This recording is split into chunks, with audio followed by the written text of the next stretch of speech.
ICC world cup 2023 में लगातार 3 शिकस्तें खाने के बाद पाकिस्तान क्रिकेट टीम के कप्तान बाबर आजम ज़ेर आताब हैं। लेकिन जहां पर आम शायकीन क्रिकेट पाकिस्तान टीम से मायूस हैं, वहां पर टीवी स्क्रीन पर बैठे साबिक प्लेयर्स ऐसे ऐसे बहाने, ऐसी ऐसी बातें तलाश रहे हैं जिसकी कोई हद नहीं है। और इस रिपोर्ट में मैं आपको पाकिस्तान की हालिया शिकस्तों के पस मंज़र में होने वाले प्रोपेगेंडे की हकीकत बताने जा रहा हूँ कि जो खिलाड़ी बाबर आजम के ऊपर तनकीद कर रहे हैं या बाबर आजम को बुज़दिल कप्तान कह रहे हैं, दर हकीकत उनके नतायज क्या थे। इस हवाले से गो के वसीम अकरम ने और शोएब मलिक ने भी अपने तौर पर बाबर आजम के ऊपर तनकीद की, लेकिन शाहिद अफरीदी का नाम इसलिए ज़्यादा लिया जा रहा है कि दर हकीकत टीम में ग्रुप बंदी का और ये मसाइल की जड़ शाहिद अफरीदी हैं, जो कि एक आम तासुर है कि वो अपने दामाद शाहीन अफरीदी को कप्तान बनवाना चाहते हैं। लेकिन अब इस तनाजुर में आप उस हकीकत को जानने की कोशिश करें कि जिस अंदाज में तनकीद हो रही है, हम आप और कोई और शायद तनकीद करे या कोई क्रिकेट एनालिस्ट तनकीद करे तो शायद समझ में आती है। लेकिन जिस खिलाड़ी ने, जिस कप्तान ने अपनी कप्तानी में इतने बदतर नताइज दिए हों, वो अपने गिरेबान में झांके बगैर अगर दूसरों के ऊपर तनकीद करेगा तो फिर सूरत हाल अजीब होगी, फिर मसाइल आएंगे। यहाँ पर मैं आपको बताता हूँ कि आजकल ये ट्रेंड चल रहा है, आम शायकीन क्रिकेट भी यही समझ रहे हैं कि बाबर आजम सिर्फ छोटी टीमों के खिलाफ कामयाबी हासिल करते हैं, बड़ी टीमों के खिलाफ नहीं। तो यहाँ पर मैं आपके सामने सिर्फ बड़ी टीमों, टॉप 5 टीमों जिसमें New Zealand, England, south Africa, Australia और इंडिया शामिल है, सिर्फ इनके खिलाफ नतायज आपके सामने रख रहा हूँ। और यहाँ पर अगर देखें तो ओडीआईज़ में पहले शाहिद अफरीदी की बात करते हैं, किसी टीम के खिलाफ आधे 50% नतायज नहीं दिए, 100% दूर की बात है, 40% उनका बेस्ट रिजल्ट रहा न्यूजीलैंड, इंग्लैंड और साउथ अफ्रीका के खिलाफ। न्यूजीलैंड के खिलाफ 10 मैचेस खेले, 4 हारे, 4 जीते, 5 हारे। इवन के ऑस्ट्रेलिया के खिलाफ 3 खेले, 1 जीता। इंडिया के खिलाफ 2 खेले, दोनों में शिकस्त हुई। ये ऑल ओवर वनडे की बात कर रहा हूँ। इसके अलावा ये कहा जा रहा है कि बड़े इवेंट्स में वैसे बाबर आजम अच्छे नताइज दे रहे थे, लेकिन बड़े इवेंट्स में नाकाम होते हैं। यहाँ पर मैं आपके सामने स्टेट्स रख रहा हूँ शाहिद अफरीदी की क़यादत के। वर्ल्ड कप 2011 में 8 मैचेस खेले, 6 जीते, 2 हारे और इन 6 में से 4 शिकस्त की जो कामयाबियाँ थीं वो केनिया, कनाडा, जिम्बाब्वे और वेस्ट इंडीज़ के खिलाफ थी। सिर्फ 2 कामयाबियाँ थीं जिन्हें आप काबिल ज़िक्र कह सकते हैं, एक श्रीलंका के खिलाफ, दूसरी ऑस्ट्रेलिया के खिलाफ। जबकि पाकिस्तान को न्यूजीलैंड और इंडिया के हाथों शिकस्त का सामना करना पड़ा था। एशिया कप 2010 में 3 मैचेस खेले, 1 जीता, बांग्लादेश के खिलाफ, श्रीलंका के खिलाफ भी हारा, इंडिया के खिलाफ भी हारे। इसके अलावा आईसीसी वर्ल्ड कप 2010 में वो कैप्टन थे, 6 में से 2 मैचेस जीत सके, छोटी टीमों के खिलाफ 4 में शिकस्त खाई।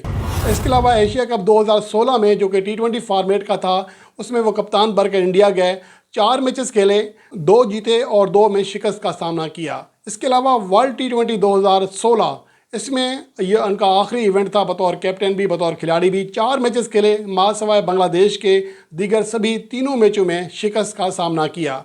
इसके अलावा अगर देखा जाए तो ऑल ओवर रिकॉर्ड देखा जाए कि टॉप टीम इंटरनेशनल मैचों की बात कर रहा हूँ, साउथ अफ्रीका के खिलाफ 1 मैच खेला, ये जो बड़े इवेंट्स की बात कर रहा हूँ मैं, 1 मैच खेला, 1 में कामयाबी हासिल की, सिर्फ 100% नताइज दिए, लेकिन बाकी टीमों के खिलाफ एक भी फतह हासिल नहीं कर सके। ऑस्ट्रेलवी टीम के खिलाफ 3 मैचेस खेले, तीनों में शिकस्त हुई। इंग्लैंड के खिलाफ 1 खेला, 1 में शिकस्त हुई। इंडिया के खिलाफ 2 मैचेस खेले, दोनों में शिकस्त खाई। न्यूजीलैंड के खिलाफ भी 2 मैचेस खेले, दोनों में शिकस्त खाई। इसके अलावा अगर कंपेयर करें दोनों कप्तानों का तो ओवरऑल यहाँ 58% कामयाबियाँ हासिल की हैं वर्ल्ड T20 के बिग टूर्नामेंट्स में, यानी 3 या 4 ऐसे बड़े जो टूर्नामेंट्स हैं उनमें। इसके मुकाबले में 11% कामयाबियां हैं शाहिद अफरीदी की, जैसा कि आप स्क्रीन पर देख सकते हैं। 9 मैचों में कप्तानी की, सिर्फ 1 मैच जीत सके थे बड़ी टीमों के खिलाफ, जबकि 7 मैचों में कामयाबी हासिल की है बाबर आजम ने। इसके अलावा ऑल ओवर T20 में अगर बड़ी टीमों के खिलाफ कंपेयर करें तो 27% कामयाबी का तनासब है शाहिद अफरीदी का और 46% तनासब है बाबर आजम का। लेकिन यहाँ पर 27% वाला 46% कामयाबियाँ हासिल करने वाले को बुज़दिल कप्तान कह रहा है। और शाहिद अफरीदी ने बड़ी टीमों के खिलाफ 29 में से सिर्फ 8 मैचेस जीते थे। इसके अलावा अगर वनडे फॉर्मेट की बात करें, क्योंकि फ़िलहाल वनडे वर्ल्ड कप चल रहा है, तो ऑल ओवर जो मैचेस हैं उसमें 36% कामयाबियाँ हासिल की थी शाहिद अफरीदी ने बड़ी टीमों के खिलाफ, जबकि 42% कामयाबियाँ बाबर आजम ने हासिल की हैं। दोनों टीमों ने 9-9 मैचेस जीते, लेकिन 4 से ज़्यादा मैचेस खेले शाहिद अफरीदी ने। इसके अलावा अगर मल्टीनेशनल टूर्नामेंट जिसमें ज़्यादा टीमें शरीक होती हैं, उन वनडे टूर्नामेंट की बात करें तो शाहिद अफरीदी ने 4 मैचेस में बड़ी टीमों के खिलाफ पाकिस्तान टीम की क़यादत की, सिर्फ एक फ़तह हासिल की। इसके मुकाबले में अगर बाबर आजम को देखें तो वो 5 कामयाबियां हासिल कर चुके हैं। गो के बड़ा फ़र्क नहीं है, लगातार 3 शिकस्तें जो हुई हैं इसकी वजह से पाकिस्तान का जो बाबर आजम की कप्तानी में तनासब है वो गिर चुका है, 31% तक जा चुका है। लेकिन इसके बावजूद ये अभी भी शाहिद अफरीदी के दौर से खासा बेहतर है। और उसके अलावा बड़े टूर्नामेंट में ना जितवाने की जो एक बात की जाती है, यहाँ पर अगर कंपेयर करें तो शाहिद अफरीदी ने सिर्फ एक बार पाकिस्तान टीम को ग्रुप मरहले से आगे ले जा सके। वो वर्ल्ड कप 2011 था जिसके सेमीफाइनल में पाकिस्तान टीम पहुंची थी। इसके अलावा एशिया कप 2010 पहले राउंड में बाहर हुए, T20 वर्ल्ड कप 2010 पहले राउंड में बाहर हुए, एशिया कप 2016 T20 फॉर्मेट का पहले राउंड में बाहर हुए, वर्ल्ड T20 2016 यहाँ पर भी पहले राउंड में बाहर हुए। इसके मुकाबले में अगर बाबर आजम की बात करें तो वर्ल्ड कप 2023 अभी चल रहा है, उम्मीद बाकी है कि शायद पाकिस्तान टीम सेमीफाइनल तक जा सके। गो के इम्कान कम हैं लेकिन उम्मीद है। इसके अलावा एशिया कप 2023 वह टूर्नामेंट था वनडे फॉर्मेट का जिसमें पाकिस्तान टीम बाबर आजम की क़यादत में पहले राउंड में बाहर हुई। इसके अलावा world T20 2021 Pakistan team semifinal में पहुंचने में कामयाब हुई और तारीख में पहली बार भारत को शिकस्त दी तो कप्तान बाबर आजम ही थे। इसके अलावा न्यूजीलैंड में ट्राई सीरीज़ खेली गई, पाकिस्तान ने कामयाबी हासिल की, न्यूजीलैंड के खिलाफ भी उनके देश में जाकर शिकस्त दी। इसके अलावा T20 world cup 2022 Pakistan team final में जाकर हारी। अगर फाइनल में शाहीन अफरीदी आइन मौका पर अनफिट ना होते तो शायद बाबर आजम ये इवेंट जीतने में कामयाब रहते। तो ये नतीजे हैं, ये सूरत हाल है। लेकिन इसके बावजूद बदकिस्मती ये है कि हम हक़ाइक़ देखे बगैर, मालूमात लिए बगैर अंधी तनकीद करते हैं, जिनके अपने अपने प्रोपेगेंडे, अपने अपने मकासद होते हैं। किसी का मकसद किसी को कप्तानी से हटाना, अपने चहेते को कप्तान बनाना, या इस तरह की चीज़ें होती हैं।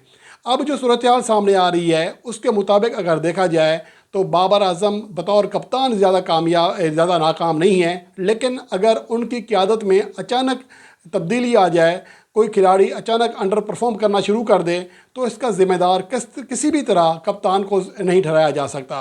अगर फ़खर जमान लगातार 3 सेंचुरियाँ बनाने में कामयाब रहे तो बाबर आजम कामयाब कप्तान, अगर वो नाकाम हो जाए तो बाबर आजम नाकाम कप्तान ये नहीं हो सकता। ये इस तरह ही है जिस तरह Shahid Afridi T20 world cup 2010 में कप्तान थे, लेकिन सईद अजमल आखिरी ओवर में माइक हसी के सामने अपने स्कोर का जो कि 20 से ज़्यादा था उसका दिफा नहीं कर सके थे। इसमें शाहिद अफरीदी का कसूर नहीं था, इसमें सईद अजमल का था। बिल्कुल वैसे सूरत हाल है अगर हारिस रऊफ, शाहीन अफरीदी, शादाब खान, मोहम्मद नवाज़ नाकाम हो रहे हैं तो इसमें इन बॉलर्स की कारकर्दगी पर ज़्यादा सवालात उठने चाहिए, बजाय इसके कि हम बाबर आजम की कप्तानी को हदफ तनकीद निशाना बना रहे हैं।